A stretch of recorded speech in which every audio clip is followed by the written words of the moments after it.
السلام عليكم ورحمة الله وبركاته، متابعينا الكرام أينما كنتم، طاب أوقاتكم بكل خير.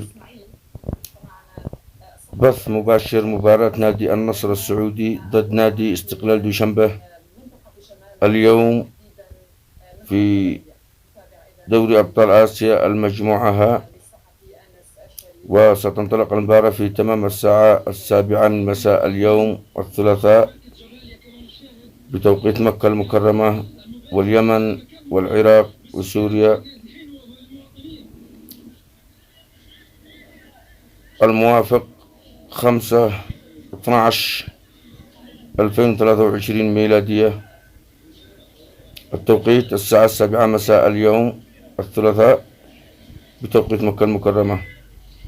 أتمنى منكم الاشتراك بالقناة والضغط على زر الجرس ليصلكم كل ما هو جديد بإذن الله تعالى. والسلام عليكم ورحمة الله.